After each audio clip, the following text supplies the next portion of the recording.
Cześć, nazywamy się Busem przez Świat i ostatnie 3 miesiące spędziliśmy na podróżowaniu naszym busikiem po Turcji. Pora na 2 filmy, które będą małym podsumowaniem tego wyjazdu. Dzisiaj skupimy się na miejscach.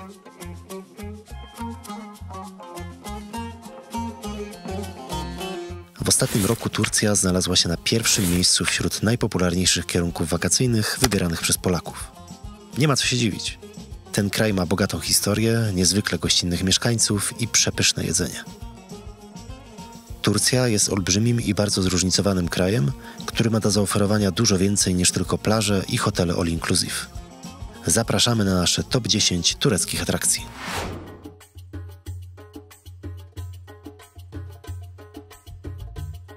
Kapadocja to przepiękna kraina położona w środkowej Turcji i nasz prywatny numer 1 wśród tureckich atrakcji.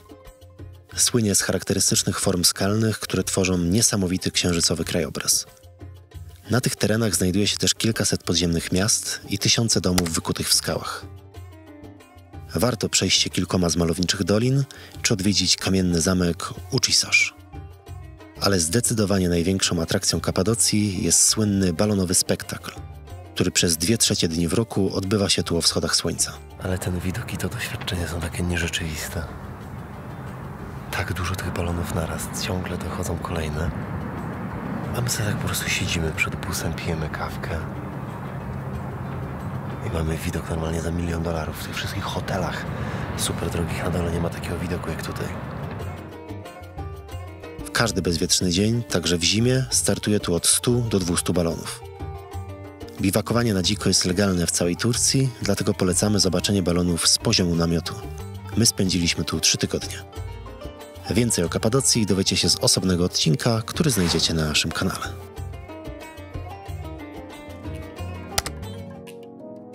Jedną z najpopularniejszych plaż pojawiających się na pocztówkach z Turcji jest przepiękna laguna Uludeniz. Kilkukilometrowa piaszczysta plaża jest zakończona spokojną, błękitną zatoczką. Lagunę z 3 stron otaczają wysokie góry, z których co chwilę startują paralotnie. Wzdłuż plaży ciągnie się deptak z palmami i kilkoma restauracjami. Ale piękna jest ta plaża. Trochę jak ta rajska plaża z filmu z DiCaprio. I pomyśleć, że mało brakło, abyśmy tu nie przyjechali. Podejrzewam, że w sezonie są tu tłumy, ale teraz totalne pustki. Wszystko pozamykane. Coś pięknego. Stambuł to jedyne miasto na świecie, które znajduje się na 2 kontynentach. W czasach Konstantyna Wielkiego było to najludniejsze miasto świata. Dziś oficjalnie mieszka tu 15 milionów ludzi, a nieoficjalnie prawie 2 razy tyle, co czyni ze Stambułu najludniejsze miasto Europy. Znajdziecie tu jedne z najpiękniejszych świątyń w Turcji i olbrzymie, tętniące życiem bazary, ale też spokojne parki i pałace.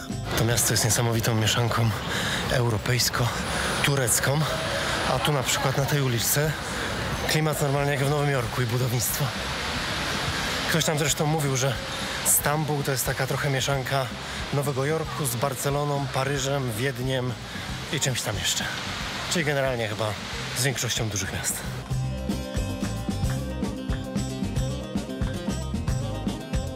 Polecamy też naszą ulubioną dzielnicę, Balat, pełną spokojnych wąskich uliczek, kolorowych domów i klimatycznych kawiarni. O Stambule nakręciliśmy też osobny odcinek, w którym podpowiadamy, jak zwiedzić to miasto w 48 godzin. Alaçatı to niewielkie miasteczko będące zachodnią dzielnicą Izmiru. Pierwotnie było zamieszkałe przez Greków, którzy zostawili po sobie przepiękne kamienne domy. Miasteczko to jest najbardziej hipsterskim miejscem, jakie widzieliśmy w Turcji. Pełno tu butykowych hoteli, winiarni, galerii sztuki i restauracji.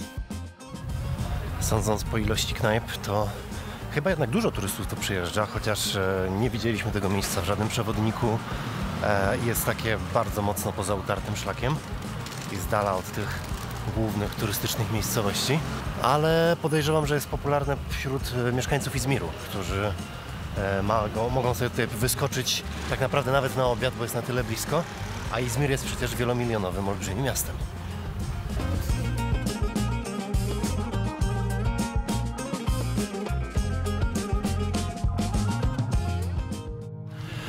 W Turcji są 2 miejsca, w których trzeba zdjąć buty. W sumie to 3. Po pierwsze każdy turecki dom, po drugie każdy meczet, A po trzecie, i to zdejmujemy teraz, białe tarasy Pamukkale, które są bardzo delikatne i nie można ich uszkodzić. Pamukkale to olbrzymie gorące źródła, które z powodu bogatej zawartości wapnia stworzyły imponujące białe tarasy. Proces powstawania wapiennych tarasów trwa nieprzerwanie od ponad 14 000 lat, a Biała Góra wciąż się rozrasta. Tarasy nie tylko przepięknie wyglądają, ale znajdująca się w nich woda ma też właściwości lecznicze. Dlatego już w starożytności powstało tu uzdrowiskowe miasto Hierapolis. Pozostałości tego antycznego miasta można odwiedzić na tym samym bilecie co Pamukkale.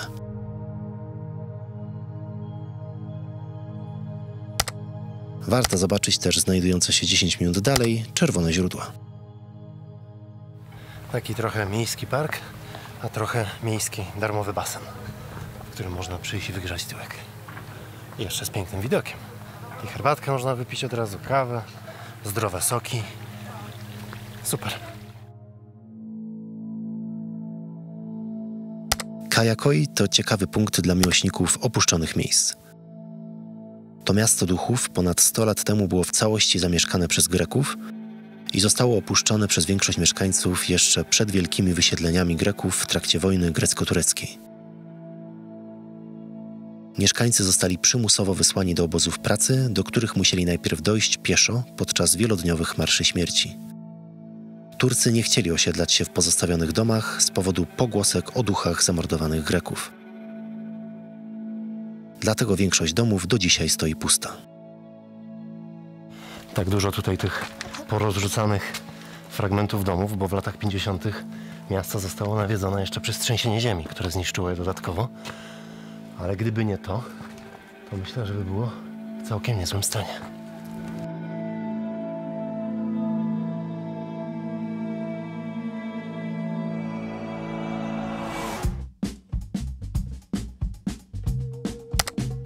Antalya to naszym zdaniem jedno z ładniejszych miast na tureckim wybrzeżu. Stare osmańskie domy, brukowane uliczki i urocze restauracje tworzą unikalny klimat. Jeszcze 40 lat temu Antalya była małym, spokojnym miasteczkiem zamieszkałym przez zaledwie 35 000 ludzi. Dziś mieszka ich tu ponad 2,5 miliona. Wszystko za sprawą boomu turystycznego, który rozpoczął się tu w latach 80. Ale pomimo wielu hoteli, stare miasto w Antalii wciąż zachowało swój urok. Będąc w Turcji, niezależnie w jakim mieście, koniecznie trzeba się napić soku z pomarańczy, ale najlepiej nie z samych pomarańczy, tylko taki miks pomarańcze z granatem. Mega smaczny, mega zdrowy i właściwie wszędzie prosto z drzewa te owoce. Efes to jedno z największych i najlepiej zachowanych antycznych miast w Turcji. Według greckich legend miasto zostało założone przez Amazonki, a w VI wieku przed naszą erą powstała tu świątynia Artemidy, czyli jeden z 7 starożytnych cudów świata. Jednym z najlepiej zachowanych budynków jest częściowo zrekonstruowana biblioteka Celsusa. Jeżeli kojarzycie z Nowego Testamentu listy świętego Pawła do Efezjan, no to te listy były właśnie wysyłane tutaj, do Efezu, bo w Efezie była bardzo duża społeczność chrześcijańska wtedy. Gdzieś pewnie tutaj na jednym z tych placyków je odczytywali. Na wzgórzu powyżej ruin znajduje się kapliczka wbudowana ponoć na fundamentach domu, w którym w ostatnich latach swojego życia zamieszkiwała Maria, matka Jezusa. W XIX wieku pewna zakonnica z Niemiec doznała objawienia i pomimo tego, że nie była nigdy tutaj na tych terenach, w tym objawieniu widziała Matkę Boską i widziała miejsce, w którym Matka Boska spędzała ostatnie lata swojego życia.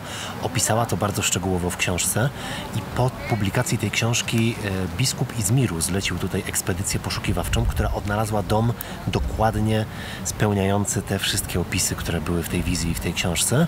I na tej podstawie potwierdzono, że faktycznie to tutaj, dokładnie w tym miejscu mieszkała Matka Boska.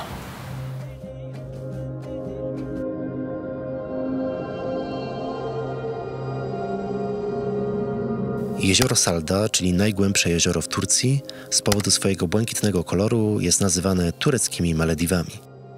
Przebywanie w jego bliskości podobno leczy też choroby skórne dzięki występowaniu przy brzegu hydromagnezytu. Kilka miesięcy temu naukowcy NASA poinformowali, że minerały i złoża skalne w jeziorze Salda są najbliższym odpowiednikiem tych odkrytych na Marsie. Między innymi dlatego ten teren został objęty ochroną i powstaje tu park narodowy.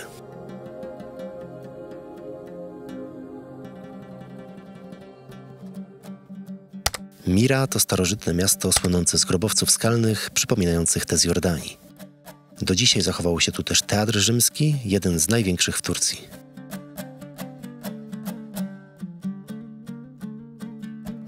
I gdzie ma czerwony strój Renifer? Biskupem Miry na przełomie III i IV wieku był święty Mikołaj, który zasłynął ze swojej pomocy biednym i rozpoczął tradycję dawania świątecznych prezentów.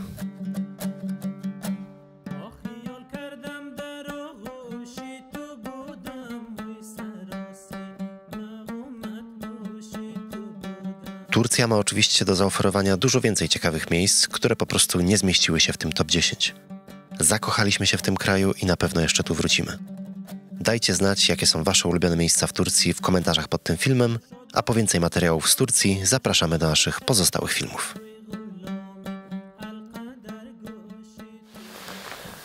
Przed nami jeszcze jeden odcinek z Turcji, jeszcze jeden film, a my wróciliśmy już do Polski po 102 dniach podróży i już teraz mogę wam zdradzić, że szykujemy książkę z tej podróży. Będzie to książka z jednej strony o Turcji, ale też książka o tym, jak zorganizować taką podróż samochodową po Turcji, jak tam biwakować na dziko, o najpiękniejszych miejscach, także tych nieturystycznych, między innymi o dzikich plażach, czy o różnych właśnie takich miejscówkach, gdzie na dziko sobie nocowaliśmy. Ale w związku z tym, że to była nasza pierwsza taka duża podróż z dzieckiem, to będzie też trochę przemyśleń o tym, zarówno moich, jak i przemyśleń Oli, o tym, jak taka podróż wyglądała, jakie mamy porady dla was, którzy chcielibyście zacząć w ogóle podróżować z dzieckiem, nawet nie na kilka miesięcy, ale na kilka dni czy kilka tygodni. Co zrobić, żeby taka podróż była możliwa, żeby nie zwariować z dzieckiem i żeby podróżować coraz dalej. Tym wszystkim się podzielimy. W zależności od tego, kiedy oglądacie ten film, to być może nawet ta książka już jest dostępna. W każdym razie możecie to sprawdzić na stronie naszego sklepu, czyli sklep.busemprzeświat.pl. Do zobaczenia w kolejnym odcinku.